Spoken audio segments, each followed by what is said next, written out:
welcome to The Long Road. I'm your host, Chris Roberts. I think we're going to have an interesting show today. We're going to do three things. Basically, I'm going to talk about an incident that happened to me at Walmart a little bit more than a week ago. Going to talk about Camp Lejeune and how the government can fudge numbers. And then we're going to talk about the elementary schools in Keene. I'm taping the show Monday, and tonight we're supposed to go in, and we're under a lot of pressure to pick an option tonight. Later on, I'll tell you my choice, what my option would be, even though I think we need to do more time. And then we'll end up doing a clip, about a 17-minute clip about the future of education in the United States. And I think you'll find that interesting. It's another TED special. So first I'll get to the Walmart one. It was an event that could have changed my life pretty drastically. Last Saturday, it was the day before my grandson's birthday, and he wanted to go in see Jurassic Park 3D because he loves all the Jurassic Park things. Plus, I had to run to the store to get some items because he wanted some yellow cupcakes with blue frosting and little Charger things because he happens to like the San Diego Chargers. So I went to the Walmart parking lot. I parked my car all the way at the end. And when I was getting out of my car, I saw two cars close together all the way at the end. And I saw two people, a man and a woman, bending over, looking between two cars. And I didn't think much of it, and so I decided, I was walking by Rite Aid, and I was getting ready to go across the street. Saw a police car coming into the Walmart parking lot. So I walked down to the movie theater to find out what time Jurassic Park would start. It's going to start at 4 o'clock, so then I came back. As I was walking back, I stopped at the dollar store, bought a couple of birthday cards, walked back into back down towards Walmart, went to the birthday section, got some stuff there, and then went and picked up some Tide detergent. And as I was getting ready to head out, I saw a basket of a whole bunch of stuff that was on sale for 25 cents. So I looked at the stuff, and I said, well, this stuff is pretty good, and I got a bunch of it. Then I went to check out. Oh, yeah, to back up a little bit, when I was coming back from the dollar store, there was a Keene police car kitty-cornered to the car that this woman and the man had been looking at. And then I saw the police officer. He was outside the car, and he had a clipboard, and he was handing the clipboard through the window that was half down. Again, didn't really pay much attention to it. Did my business in Walmart. And while I was getting ready to check out, because the woman had overrided a lot of the items for 25 cents, which ended up being more than, the override was more than what I was actually paying for, so she had to get a supervisor. So I was sitting there waiting for the supervisor. The supervisor was going through, and I was talking to the woman. She watches my show all the time, and I saw the police officer and a woman in her, what appeared to be her two daughters there. So I'm just waiting my time to check out as the supervisor goes. So I get my stuff, I say goodbye to the cashier, and I get ready to walk out towards the door. The police officer and the mother, and which appeared to be her two daughters, were gone. Then all of a sudden, this woman steps up in front of me I've never seen before, and it says, you need to stay here because the police officer wants to talk to you. And I didn't think nothing of it because, being a city council, I figured, I don't know, maybe he just wanted to talk to me about something because other police officers that have talked to me about city business and other stuff. And so then she flapped her bag and says, oh, no, I work for Walmart. And he says, no, I'm just not a person. I work for Walmart. And so I was waiting there, and then the police officer came out of the room, which is the loss prevention room, and said, hey, Chris, come on in. And I go in, and the police officer says, hey, Chris, take a seat. And I said, okay. I go, what's up? He says, well, did you see that girl out there, the 14-year-old girl? Oh, I said, the one that with the mother? He says, yeah. She says She accused you of touching her rump and her butt and stealing $40 from her. Needless to say, I was completely flabbergasted. It was kind of like somebody just took a 2x4 and just whacked it across my head, and I'm going, can't tell you what was running through my mind. And then I says, no way that was possible. And he goes, yep, that's what she says. And so I explained to the police officer, hey, this is where I saw you, and this is what I was and everything. And then he says, no, she said that you were there about 35 minutes ago. And I go, no, I wasn't there 35 minutes ago. I said I was at the dollar store. So I go into my pocket and I pull out my receipt, and it says, hey, dollar store, $13.31. So I was at the dollar store at 1:31. And I go, oh, $40. And I go in my wallet, and good thing I saved my receipt, and I go, hey, I was in Walmart yesterday. See the receipt right here? And yes, it's $40, and look right there, it says $40. That's what I got from my debit card. And needless to say, I was getting anxious and getting nervous. You really it is, it's overwhelming when someone accuses you of inappropriately touching a teenage girl and then stealing money from her. Your whole life goes through, because you know at that particular moment, everything you know of life as you know can change.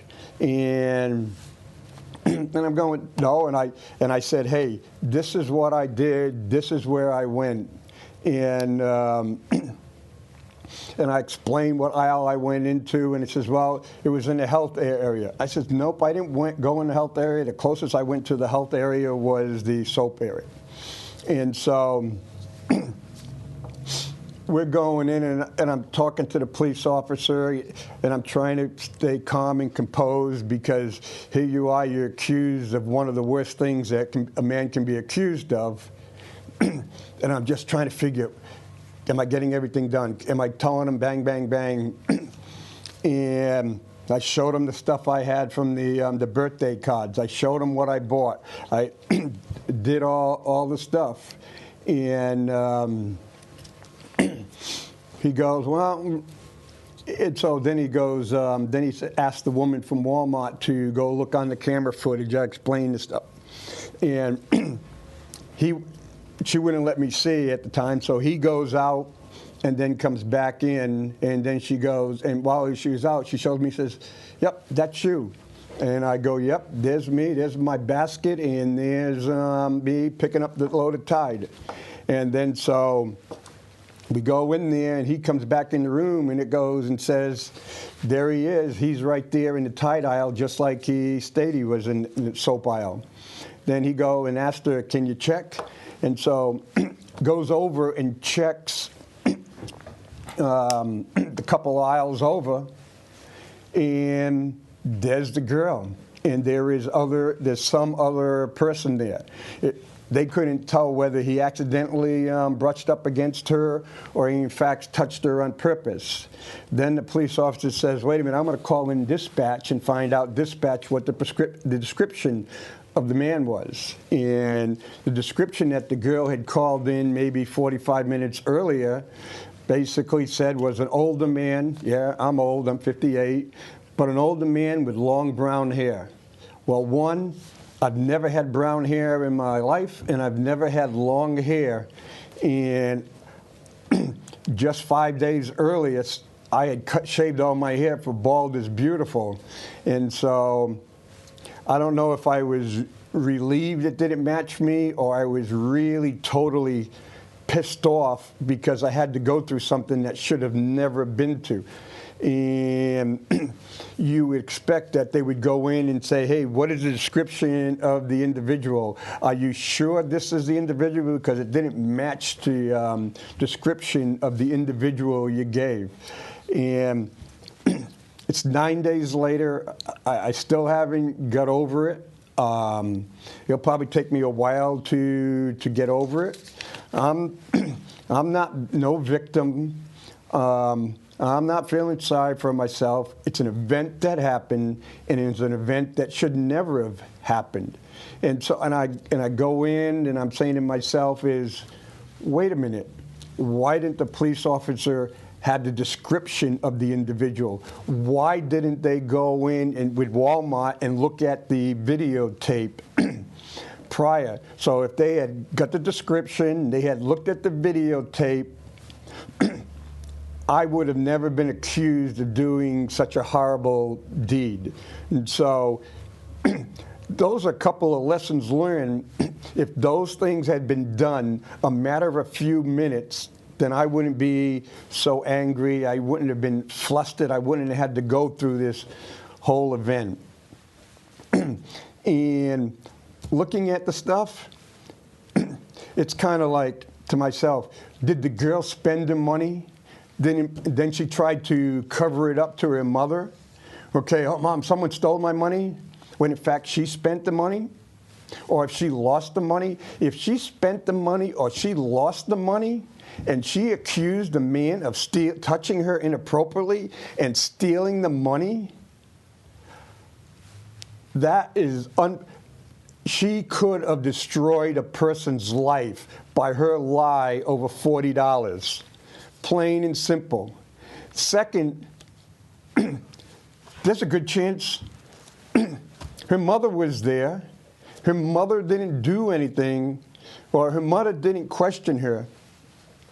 And so she was in a position, for some reason, I don't know why, she pointed me out, because as you can see, and the people have known me, I have never had long brown hair. And normally long brown hair is hair that touches your shoulders. It ain't happening. Plain and simple, I don't have long brown hair, and I've been pretty well bald as a going bald for the past 10 years. I don't know why she did it, but not only did she put me through something unnecessarily, the second part is she has really helped endanger a lot of other teenage girls and young women. Every time someone falsely accuses somebody, that goes to the credibility of a lot of other people who could actually seriously have been accosted, have seriously been assaulted or robbed. And so there's a lot of lessons to be learned here. You don't make false accusations. If you lost the money, you stole the money, man up, woman up, be an adult, tell it. Or if it didn't happen, okay, you let the people know, or you don't go and pick someone out just for the sake of picking someone out. And so there's a lot of lessons to be learned. The girl should be ashamed of herself. Her mother should be ashamed of herself, because, like I said, I'll get over it. I'm pissed, but I will get over it. It should never have happened, but I'll get over it.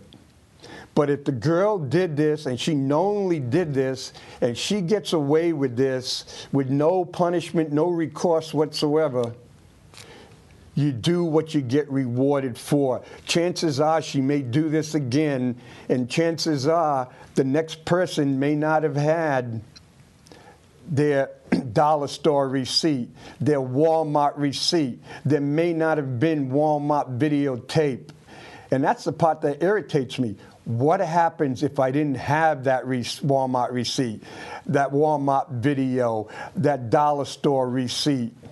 It would have been my word against her word, and my picture could have been flashed on the front page of the Keene Sentinel saying school board member or state rep or city council member sexually assaulted or inappropriate touched a teenage girl. Like I said, I'm ticked. But this is something that needs not to happen to anybody again in Keene, because she may have got away with it, but it gives Keene a really bad reputation. And when I went back, after I left the movies with my grandsons, I went back to Walmart to get the bike that I promised him from his birthday. And you know what it's like when you're in Walmart after that and you've gone into that loss prevention door with the police officer? You can watch the people. They look at you. They're getting together. I saw 3 of them get together just talking, whispering like catty girls in high school and looking at it. You know they're looking at you. They have no idea why I was put in that room. All they know is that I went in the room with a cop. So now there's a lot of rumors and stuff going on in Walmart. And it's been 8 days, and I have not been into Walmart since then. It's a bad feel, and I don't want to go into a place where people are just talking about me or having rumors and all this other kind of stuff because, you know, I don't need to go and put out and say, I didn't do this, I didn't steal anything, plain and simple. That's the crap that happens. That's how someone's life can be changed just like that due to no fault of his or her things. We as individuals have to take responsibility, and we need to hold our children responsible for their actions. So that's over with. Now we're going to move on to Camp Lejeune. I know there's a number of people in the Keene area have been stationed at Camp Lejeune, and Camp Lejeune has had a serious water contamination problem. But I'm going to show you how the government is not always, the easiest way to lie is by telling the truth. And here's a little piece of paper. It says Camp Lejeune water contamination historical from the VA. It says right on the front page, to be eligible, it goes right here. In August 6, 2012, President Obama signed into law the Honoring American Veterans and Caring for Camp Lejeune Family Act of 2012. For veterans who served at Camp Lejeune between 1957 and 1987, this law provides VA health care for 15 medical conditions. Okay? Good. And illnesses or condition: bladder cancer, breast cancer, female infertility, kidney cancer, lung cancer, leukemia, miscarriages, and it goes, to be eligible for care under this law, the veteran must have served on active duty at Camp Lejeune for no fewer than 30 days between January 1st, 1957 and December 31st, 1987. Veterans who are eligible for care under the Camp Lejeune Authority, regardless of current enrollment status with the VA, will not be charged a co-payment for health care related to the above illnesses or conditions, nor will a third-party insurance be billed for those services. Co-payments for care unrelated to the above illnesses or conditions may be applicable. Okay, that's for the veterans. Okay, and it's Honoring American Veterans and Caring for Camp Lejeune Family Act of 2012. Now you go to the back page. It leaves the assumption that this would be taken care of. It goes, before VA can provide health care to covered family members, funds must be appropriated by Congress and final regulations published. Once funds and regulations are in place, a family member will need to show documentation that the service member was stationed at Camp Lejeune for at least 30 days, relation to the Camp Lejeune service member, i.e. marriage license or birth certificate, and proof of residencies on Camp Lejeune for no fewer than 30 days. It's not always, i.e. copy of order base housing records. VA, but here's the catch. The VA getting copies of orders and base housing records. So if you were in Camp Lejeune 1960, so that's 53 years ago, you're going to have a tough time getting a copy of those records. But here's the catch. The VA will be the final payer of health care related to the 15 covered conditions excuse me, after payment has been made by your other health insurance plan, Medicaid, Medicare, and TRICARE. You are strongly urged not to alter or cancel current health insurance, as this could put your family member at great risk for obtaining and paying for health care for anything that is not within the 15 conditions provided for under the law. So what this thing is saying is, yes, under the Honoring American Families and Caring for Camp Lejeune Families Act of 2012, for veterans who served at Camp Lejeune between 1957 and 1987, guess what? Your family members, you're covered, but it's kind of like, I'm going to give you a first-class ticket on the next transatlantic flight, but you know what? You can't go until I buy a new airplane. But if you want to use a ticket and have someone else pay for the ticket, you're more than willing to do it. We would appreciate you doing it. Okay, so if you have any of my family members, for example, have any of these problems, the VA says, Mr. Roberts, you've got insurance. So your insurance has to pay for all this stuff. If you have $1 million policy and your wife got breast cancer for being there, once the $1 million are up, and if Congress gives us money, we'll take care of you.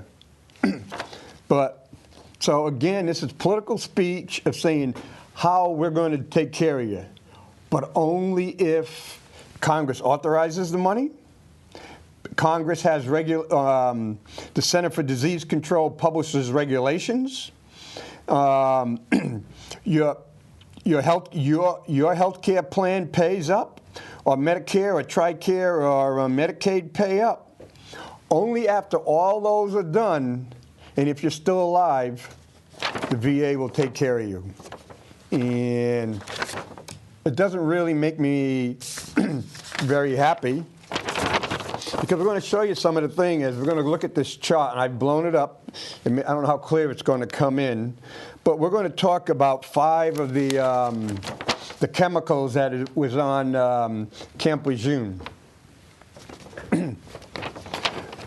Right here, benzene, this is this one right here.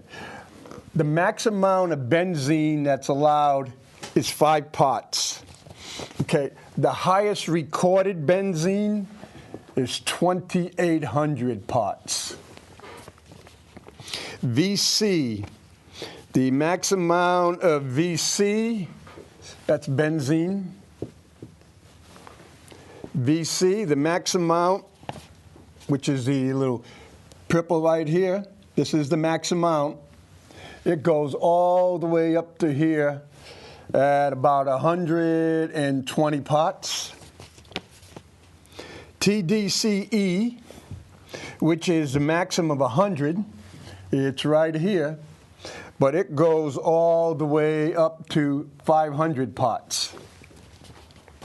TCE, which is again right down here, 5 parts. It goes all the way up to here to 700. And PCE, again, it's 5, and that goes all the way up to here at 100. And so we're not talking about minor increases. So benzene, max of 5, but it'd be recorded as high as 2,800. VC, max of 2, high as 80. TDCE, max of 100, as high as 500. TCE, max of 5, high as 700. PCE, max of 5, high of 100. So in these cases, some of them are 20 times higher, 35 times higher, 1,400 times higher than the safe levels. And so TCE, PCE, vinyl chloride, and benzene, which is vinyl chloride VC, these chemicals have been classified as causing or probably causing cancer. Non-cancerous disease associated with chemicals, aplastic anemia, infertility, kidney disease, liver disease, lupus, miscarriage, Parkinson's disease, and skin orders. And so, plain and simple, this is another thing like Agent Orange. People have been fighting for years and years, and they've known this all the way back until the 1980s. So here we are 30 years later, And what's happened is, unfortunately, a lot of people have passed on as a result of this. I think the last record showed at least 4 men that died of breast cancer. Other ones have breast cancer. So again, this is just another pattern they use over and over again, where they go and say, we got to study, we got to study, we got to study. And it's amazing. We study until enough people die. Then we do something politically correct right before an election. And then, oops, sorry, we forgot to put any money involved. And so, but if you're a veteran, we can treat you for something else. What we'll do is we just don't have to pay the copay. And so this is up to 1985. So that's 28 years ago. So that's how it goes. Frustrating, but it goes. So got about 15 minutes left, and we're going to talk a few things about the school board and the possible new school.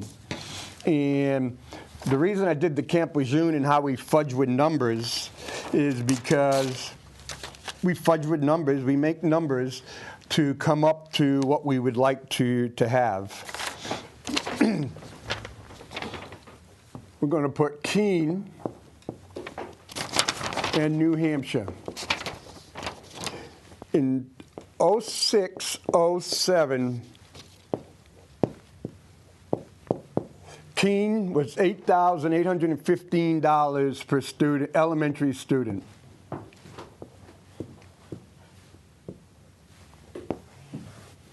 Okay, compared to New Hampshire. In 11, 12, 16,795 to 13,000. This numbers right here comes from Keene Care. When Keene Care got together to ensure that I wasn't reelected back in 2007 because I was on the way of destroying Keene education system, these are the numbers that they have. These 16,795 and 13,413 come out of the Keene Sentinel article of last week. Okay? So it's going up $7,980 per student in Keene, $2,804 in state of New Hampshire.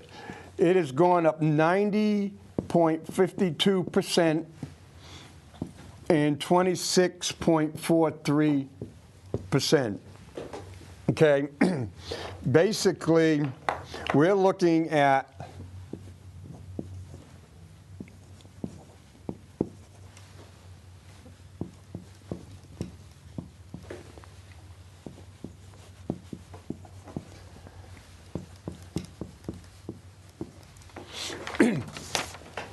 this one right here. This was 05, 06.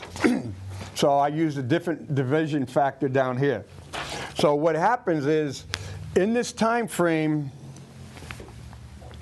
the cost of educating, basically, in the last 5 years, the cost of educating a school, a K through 5 member, a student in Keene, has gone from $8,800 up to $16,795, or almost $8,000, or a 90% increase. So it's going up almost $1,600 a year, or 19.1% a year. The state of New Hampshire, it's gone up $2,800, 26%, $467 a year, and it's going up 4.4%. And those are the real numbers. And the question is, what have we gotten? We've doubled the cost to educate our students, K through 5 students, over the last 5 years. We all know that that can't continue because it's going to bankrupt the city. Why? Give you an example. We had an option to go from 5 to 4 principals. That's $125,000 per year for costs and benefits. If you talk 2.5% a year, okay, for 30 years, that's 5.600.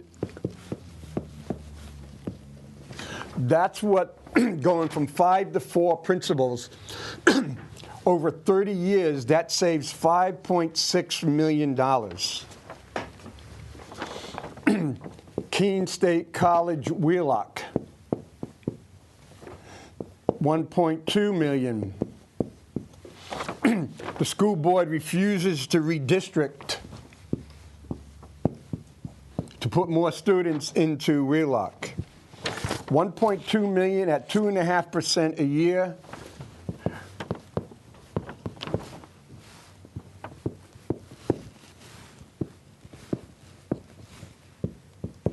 Means that the taxpayers of Keene will pay $54 million, over $54 million extra because the board lacked the courage to redistrict.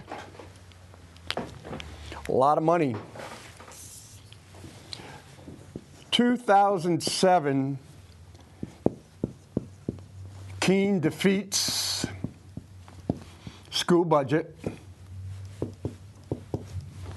You had a $1.6 million default, again at 2.5% over 30 years, comes out to $72 million.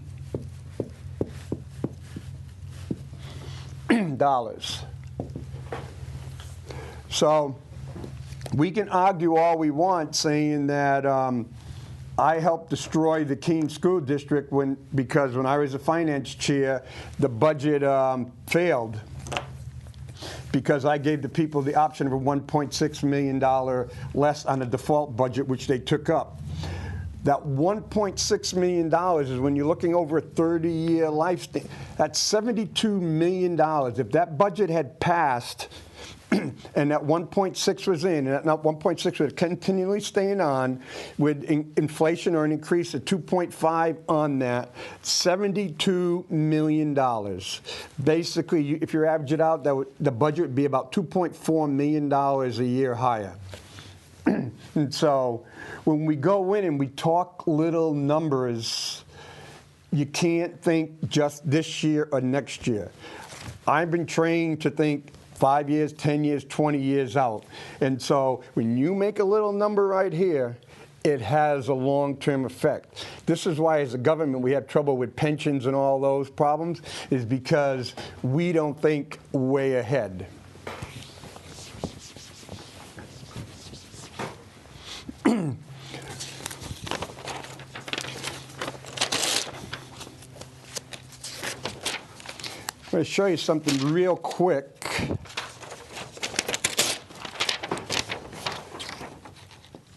Under 5, so we have Keene, Cheshire County, New Hampshire, United States. 3.9, 4.8, 5.1, 6.5. Under 18, 16.6, 19.2, 21.2, 23.7. Over 65, 14.7, 15.2, 14.0, 13.3. Let's do the income. 48,441, 55,241, 64,664, 52762. That's income. Percentage in poverty, 15.5, 9.9, 8.0, 14.3. Keene's population down 0.2%. Cheshire County down 0.3%. New Hampshire plus 0.3%. So what we're looking at is, when we're looking forward to a new school, plain and simple, Keene has less kids under 5 than Cheshire County, the state, in New Hampshire. It has less kids under 18. 65, it's getting older. It's higher than the New Hampshire and the United States. Cheshire County is a little bit higher. But even the kids in Cheshire County and under 5 and under 18 is lower than the state. Look at the income in Keene compare. Keene has a lower income than the country as a whole, definitely lower than Cheshire County, way lower than New Hampshire. 15.5% of the people in Keene are living in poverty compared to 10% in Cheshire County, 8% in New Hampshire, and we have more people living in poverty in Keene than percentage in the state of New Hampshire. These are numbers that I need to go in when I figure in. I'm saying, wait a minute, this shows little growth coming in here. So if we go to the 4-school model, we may be just a temporary, because we're going to be looking at a 3-school one in the next 4 to 5 years as the population continues to decline in the Keene area.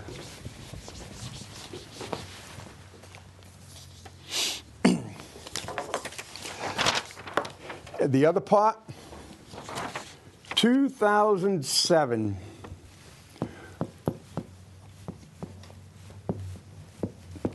There was 4.3 million people born, babies born in the United States. 2011, it went down to 3,953,593. 2012, 3,942. The lowest since 1920. And so right now, 63.2 births per 1,000 women, okay? But in New Hampshire, 51.9, only Vermont at 51.8, and Rhode Island at 51.5 are lower. New Hampshire ranks 48th in the country in the amount of births per woman. It's going down. 2007 was the highest on record. It was an aberration, and it's gone down every year since. In 2012 is the lowest rate in 90 years. So what this means is, when we go in and tell you we saw an uptick in kindergarten and first grade this year in Keene, that was the 2006-2007 cohort. Okay, so when I look at 2011 and 2012 births, you should see a drastic drop-off in the year 2016 to year 2018.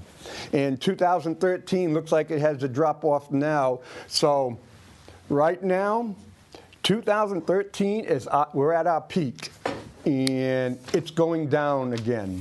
And so that's fast and sweet. Okay, New Hampshire, there was 12,852 births last year in New Hampshire, and less of those births are for teenagers, and less for the 20 to 24 and the 25 to 29 group. Reason being is that group, more and more of that group are moving out of New Hampshire because they can't afford to live in New Hampshire. The fastest growing group of women having babies is 35 to 39 and 40 plus. But I don't see too many women 35 and over moving into Keene, because those women who are 35 and older are well-educated women. And while Keene's a great place to raise kids, it ain't going to pay the money that it's going to be justifying your education expenses. So that's why I'm going to vote for a 3-school solution. And I think the best 3-school solution is Fuller, Simons, and a new middle school. I mean, a new 500-seat school in the at Jonathan Daniels. Otherwise, plain and simple, I'm going to brain freeze. So the 3 would be Jonathan Daniel. The other 3 would be, we'd have to keep 3.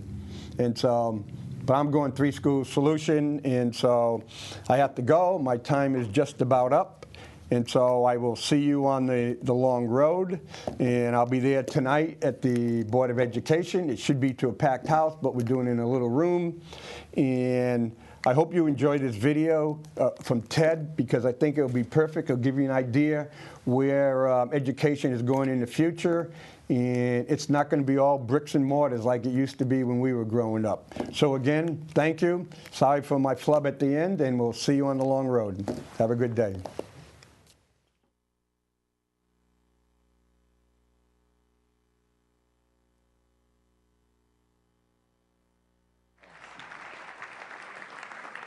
As Diane just introduced, what Khan Academy is most known for is this library of videos that I started producing almost 5-6 years ago now. So before I go any further, let me just show y'all a little bit of a mix of what the videos actually look like, and then we can go a little deeper from there. So the hypotenuse is now going to be 5. This animal's fossils are only found in this area of South America, a nice clean band here, and this part of Africa.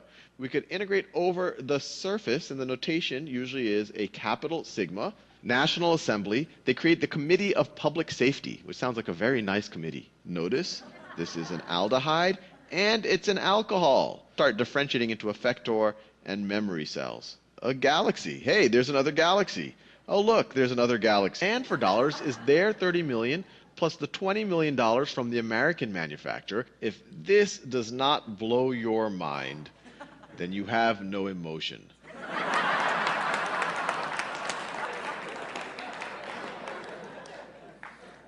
So you know, the videos, there's now 2,200 of them. That's kind of what I want to do until, you know, I get hit by a bus, or hopefully won't be for a while. We're doing a lot more than that. I mean, the videos are reaching, actually now, on the order of about 2 million unique users a month. We've had almost 45 million video views. They're being watched 200,000 to 300,000 times a day. But before I go any deeper, you know, I actually just gave a talk at TED down in Long Beach a couple of weeks ago, and I don't want this to be a repetition of that talk. I want this to kind of be a part 2. But before I go any further, I want to get a sense, just so I know how much background and depth I need to give. How many of y'all have seen that talk? Okay, and how many of y'all have been to the site? Because I want to know how much background. Okay, very good, very good. So what I want to focus on today is kind of going a little bit deeper. I will give a background about what we're doing beyond the video portion, now that it isn't just me, that we actually are kind of a team now. We're at 6 people. And then, and then address some of the questions that I think have surfaced as we've gotten a little bit more popular, and we've started to enter into domains that, frankly, I never thought we would enter, especially into the classroom itself. But before I do that, I want to give you all a little bit of a thought experiment. Imagine if we're in a juggling class, and I'm your juggling instructor. And this week, we are going to learn to juggle oranges. And so I give you all your orange juggling kits. I give you all each 4 oranges, and I give you all a little lecture on juggling oranges. And I say, practice, and in a week, I will assess your orange juggling ability. And so you practice, and a week later, I come back with my clipboard, and I say, juggle. And so you try the best you can to juggle, and, you know, different 3 oranges, 4 oranges, all the rest. And I say, oh, you know, can't juggle 4 oranges at all. 3 oranges barely can keep the oranges in the air for more than a few seconds. You are a 70% orange juggler. You are a D orange juggler. And I place that label on your forehead. I put it in your permanent record, making it all but impossible for you to go to an elite juggling school.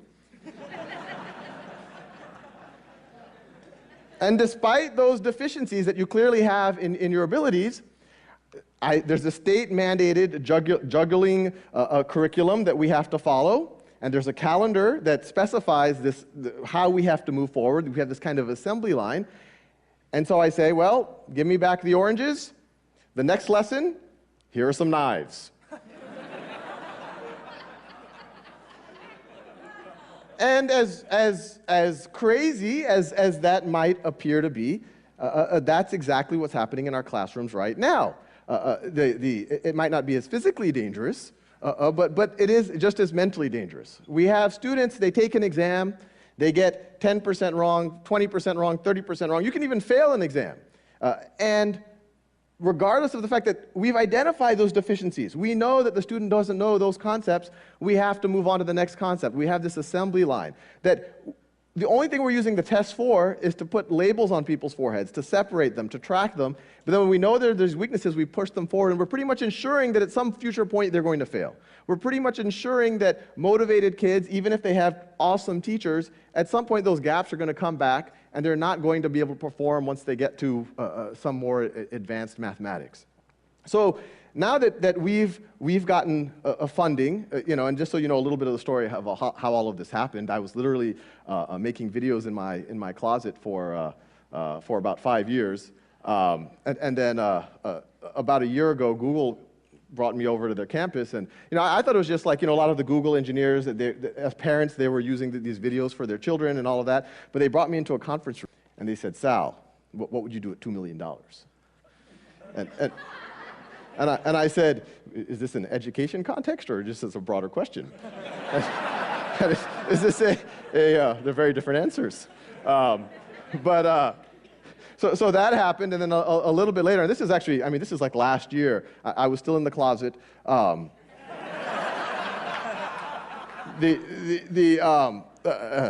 get a call from Larry Cohen, who's Bill Gates' chief of staff, and says, "Oh, I don't know if you realize this, but Bill Gates likes your videos. He watches them, he uses with his kids, and he would like to support you. Do you have some time to meet him in the near future?" And I said, "Oh, I think I can move around my calendar a little bit. I think I can push back a few of the video recordings here or there." But you fast forward to October of this year, we got funding from the Bill and Melinda Gates Foundation, we got the funding from Google, and it essentially allowed me to come out of the closet. And what we're now trying to do there is take these videos to their natural conclusion and address that juggling mastery problem. So what we're doing, if you go to the site, and it's all free, it's a not-for-profit, not trying to sell anything, you can start at 1 + 1 = 2, and we'll give you as many problems as you need, and as you get 10 in a row, you can keep advancing to more and more advanced concepts. And so the paradigm here is don't move on to a next concept until you master the one you already know.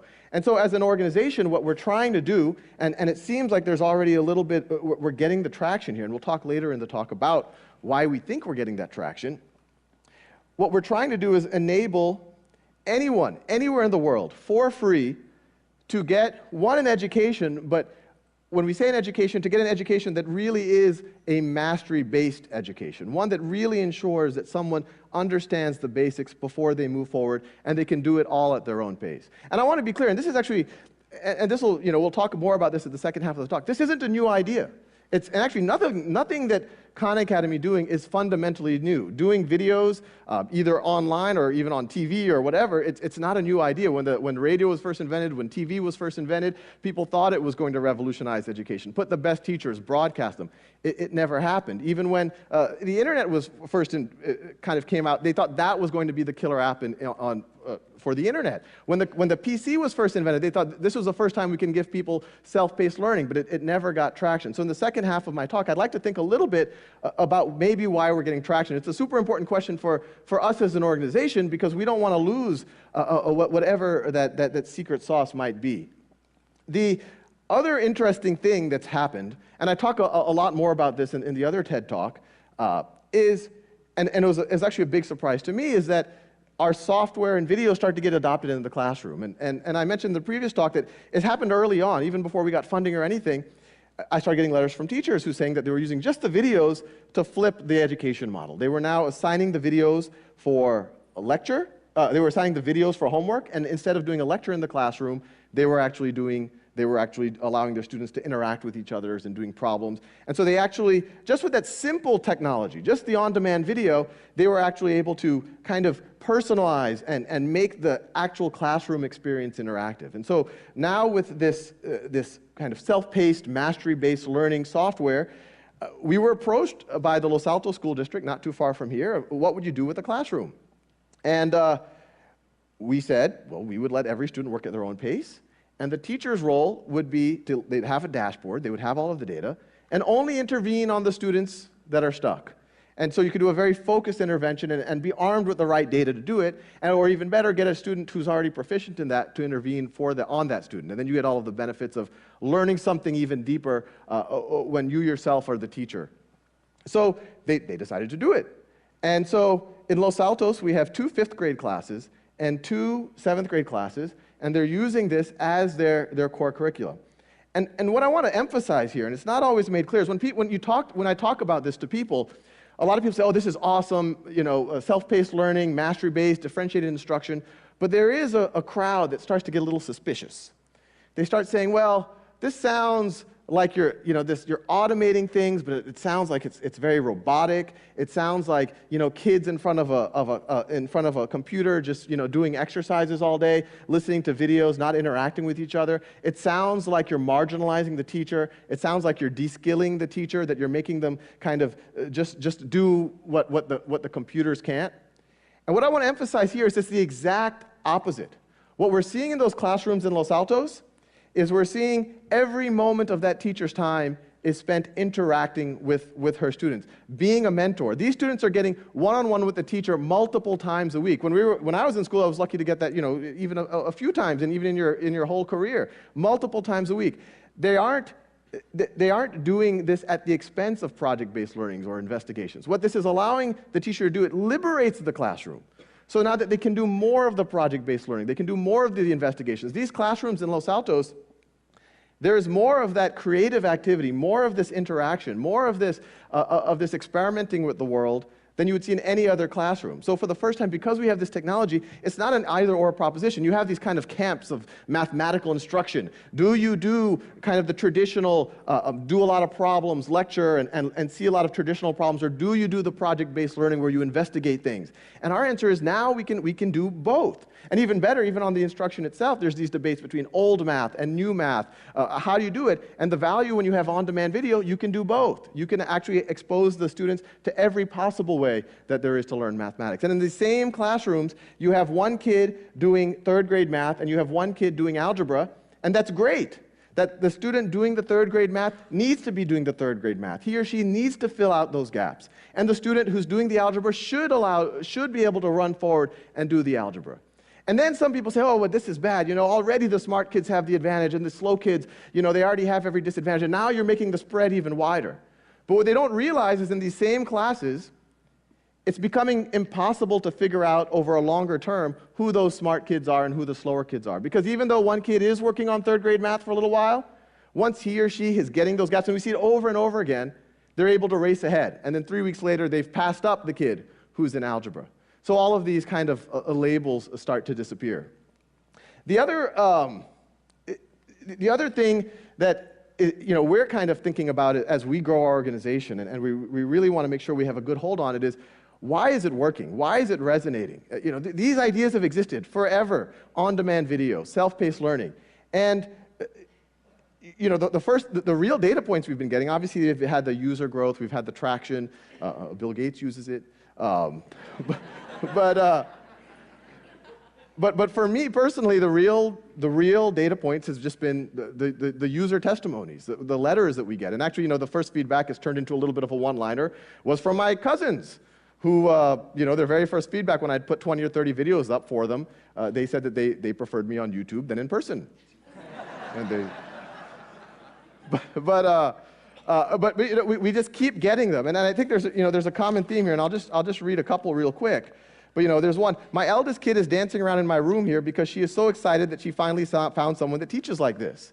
And I feel a little uncomfortable. I don't like doing the self-praise. I mean, I don't. But what's cool here is that this girl, she wasn't just happy. When she learned something, when she was actually able to connect with the material, it wasn't like, oh, I'm going to get an A on the exam. She felt the visceral desire to dance. That's...